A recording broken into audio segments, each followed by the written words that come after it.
Hello students, हमने पिछले class में एमलगमेशन के टाइप के बारे में जाने थे। ठीक है, आज इस क्लास में हम जानेंगे कि जर्नल एंट्री ट्रांसफरी के बुक में क्या होता है और सेलर कंपनी के बुक में क्या होता है। ठीक है, देखिए ट्रांसफरी कंपनी मीन्स क्या होता है, जिसको परचेजिंग कंपनी के नाम से भी जाना जाता है और न्यू कंपनी के नाम से भी जाना जाता है, उसी को बोलते हैं। जो खरीदने वाला कंपनी है उसको हम बोलेंगे ट्रांसफरी कंपनी।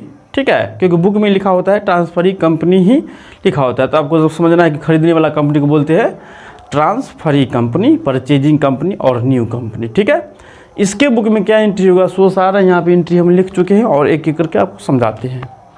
देखिए फॉर परचेज कंसिडरेशन सबसे पहले क्या होगा, देखिए यहाँ पे सबसे पहले हम बिजनेस को परचेज करते हैं तो सबसे पहले कैलकुलेशन किए थे, हम बता दिए पिछले क्लास में कि परचेज कंसिडरेशन कैसे निकलता है। उसके बदले कुछ देंगे कि नहीं देंगे।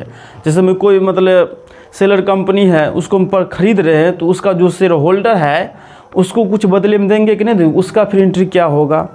आप +2 में होंगे तो आप पढ़ चुके होंगे कि जब इशू शेयर चैप्टर में कि जब कंपनी को ख़रीदा जाता है तो एंट्री क्या होता था। ठीक है, क्या होता था, business purchase account debit to vendor account, ये होता था। तो यहाँ पे देखिए क्या है, परचेज कंसिडरेशन के लिए बिजनेस परचेज या merger account debit to liquidator of vendor company. इसका मतलब क्या हुआ, देखिए एमलगमेशन 2 प्रकार का होता है, एक परचेज होता है, एक मर्जर होता है। यदि परचेज मान के चलिए है, ठीक है, क्या है परचेज है तो आप यहाँ पे लिखेंगे business purchase account debit to liquidator of vendor. यदि मर्जर है तो लिखेंगे business merger account debit to liquidator of vendor. ठीक है, आप बीइंग लिखेंगे being for purchase consideration. Amount क्या होगा जो हम निकालेंगे परचेज, जो जैसे हमने सिखा दिए थे पिछले क्लास में कि परचेज कंसिडरेशन कैसे निकलता है। जो अमाउंट निकलेगा यहाँ पे यहीं पे ये अमाउंट चला जाएगा। ठीक है, जैसे 5 लाख निकला तो यहाँ पे 5 लाख चला जाएगा। Second, taking over asset and liability over vendor company. आप देखिए टेकिंग ओवर सारा एसेट और लायबिलिटी लेंगे तो उसका क्या होगा, जर्नल एंट्री। तो पहला नेचर ऑफ परचेज, यदि पर नेचर ऑफ परचेज है, क्रय का स्वभाव का है तो क्या होगा, sundry asset account debit, goodwill account debit to sundry liabilities to business purchase to capital reserve. देखिए गुडविल और कैपिटल रिजर्व आपको बैलेंस निकलेगा। ठीक है, बैलेंसिंग फिंगर निकलेगा। ठीक है, मान के चलिए डेबिट में कम हो गया, क्रेडिट में है 10 लाख रुपया और डेबिट में है 9 लाख रुपया, तो 1 लाख रुपया कम हो गया। तो 1 लाख रुपया कम हो गया तो लिखेंगे गुडविल अकाउंट डेबिट 1 लाख रुपया लिख देंगे। यदि मान चलिए डेबिट में है 10 लाख रुपया, डेबिट में है 10 लाख और क्रेडिट में है 9 लाख रुपया, तो सीआर में कम है तो सीआर में लिखेंगे to capital reserve. Okay, purchase की केस में है ये। परचेज की केस में क्या होगा, डेबिट में कम होगा तो गुडविल अकाउंट डेबिट होगा और क्रेडिट में कम होगा तो कैपिटल रिजर्व अकाउंट क्रेडिट होगा। ओके,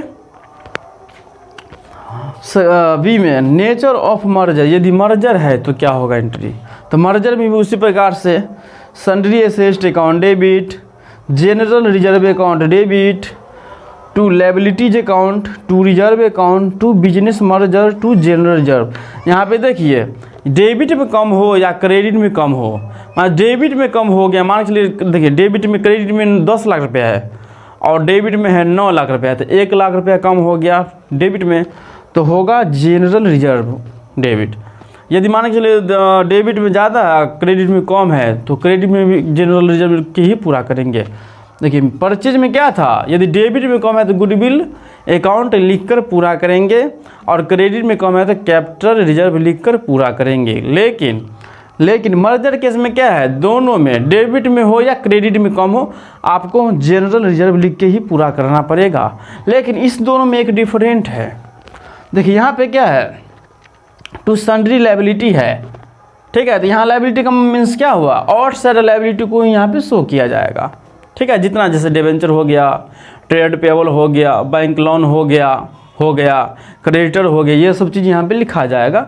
जब क्वेश्चन को हम सोल्व करेंगे तो आपको पूरी समझ में आ जाएगा। लेकिन इसमें क्या है, लायबिलिटी तो और सारा लायबिलिटी तो जाएगा ही और इसमें रिजर्व भी जाएगा। जैसे में जनरल रिजर्व हो गया, रिजर्व फंड हो गया, स्टैट्यूटरी रिजर्व हो गया, जितना भी रिजर्व रहेगा ना, प्रॉफिट एंड लॉस हो गया, ये सब भी यहाँ पे जाएगा, इसमें नहीं जाएगा।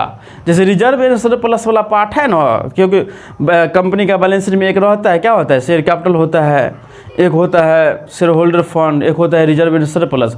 तो रिजर्व एंड सरप्लस में जितना भी होता है, प्रॉफिट एंड लॉस होता है, जनरल रिजर्व होता है और रिजर्व फंड होता है, जितना भी सारा इसमें क्रेडिट हो जाएगा, ठीक है। लेकिन इसमें नहीं जाएगा, जनरल रिजर्व फंड ये सब चीज़ इसमें नहीं जाएगा, लेकिन इसमें जाएगा 2 में, ठीक है।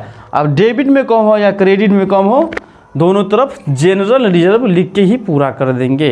जैसे में क्रेडिट में 10 लाख रुपया है और डेबिट में मात्र 9 लाख, तो 1 लाख कम है, तो 1 लाख लिखिएगा general reserve account debit to 1 lakh रुपया लिख दीजिएगा। मान के चलिए डेबिट में है 10 लाख रुपया और क्रेडिट में है 9 लाख रुपया, तो 1 लाख रुपया टू जनरल रिजर्व लिख के पूरा कर देंगे। ओके, चलिए हो गया। अब देखिए ये 3rd नंबर क्या है, entry making payment to vendor. अब वेंडर को क्या क्या हम पेमेंट कर रहे हैं, देखिए जो शेयर होल्डर है, शेयर होल्डर को हम कुछ भी देते हैं, डिबेंचर दीजिए, पिछले क्लास में बता दिए थे, परचेज कंसीडरेशन जब निकालते थे तो उसको हम कुछ भी देते थे, इक्विटी शेयर दीजिए या कैश दीजिए या बैंक से पैसा दीजिए या प्रीफरेंस शेयर होल्डर दीजिए या इक्विटी शेयर होल्डर दीजिए। तब क्या क्या हम दे रहे हैं, इसके लिए यह एंट्री होगा। Making to payment to vendor क्या होगा, liquidator of vendor company account debit, फिर discount on issue of debenture. मान के लिए डिबेंचर हम डिस्काउंट पे इशू किए हैं, 10 रुपया वाला है, 9 रुपया में इशू किए, तो हम discount on issue of debenture account debit कर देंगे। और इक्विटी शेयर दिए तो 2 इक्विटी शेयर कैपिटल लिखेंगे। मान के चलिए प्रेफरेंस शेयर दिए तो प्रेफरेंस शेयर कैपिटल लिखेंगे। डिबेंचर दिए तो डिबेंचर लिखेंगे। यदि सिक्योरिटी प्रीमियम पे कुछ भी दिए है, इक्विटी शेयर कैपिटल दिए हैं या प्रेफरेंस शेयर कैपिटल दिए हैं या डिबेंचर दिए हैं या सिक्योरिटी प्रीमियम दिए हैं, ठीक है, कोई भी चीज़ हम 3 को क्या बोले, equity share capital, preference share capital और डिबेंचर, तीनों को यदि सिक्योरिटी प्रीमियम पे देंगे तो यहाँ पे 2 आएगा सिक्योरिटी प्रीमियम। यदि बैंक से पैसा देंगे तो बैंक आएगा और यदि कैश देंगे तो कैश आ जाएगा। जो देंगे यहाँ पे हम दर्शाते जाएंगे, जितना भी चीज़ देंगे तो यहाँ पे हम दर्शाते जाएंगे, ठीक है। ये टोटल नहीं होगा, कोई एक भी हो सकता है। मान के चलिए हम सिर्फ दिए इक्विटी शेयर कैपिटल तो सिर्फ होगा liquidator of vendor account debit to equity share capital, ठीक है।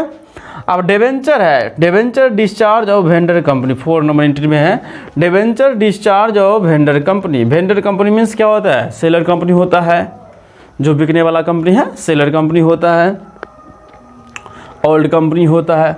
उसका डिबेंचर को यदि हम डिस्चार्ज कर रहे हैं, बताए थे ना कि डिबेंचर है मान के लिए 10% वाला, अब जब नया कंपनी बनेगा तो डिसाइड करेगा तुमको अब 9% मिलेगा, या मान के चलो 10,000 वाला है तुमको 9,000 रुपया मिलेगा। मान के चलो 10,000 शेयर है, 10 रुपये वाला है, अब तुम्हारा 9 रुपये माना जाएगा डिस्काउंट पे। यहाँ पे क्या है, एंट्री क्या होगा, debenture of vendor company account debit, discount भी यदि इशू कर रहा है तो discount on issue of debenture account debit to debenture to security premium. यदि सिक्योरिटी प्रीमियम पे इशू कर रहा है तो टू सिक्योरिटी प्रीमियम होगा। ओके, और 2-3-4 एंट्रीज में और होगा ट्रांसफरी कंपनी के बुक में। हम नेक्स्ट क्लास का वीडियो जब बनाएंगे तो इसमें हम बता देंगे, ठीक है। जब तक के लिए इतना आप नोट कर लीजिए, ये वेरी वेरी इंपॉर्टेंट एंट्री है, ठीक है। मिलते हैं नेक्स्ट क्लास में, जब तक के लिए बाय बाय।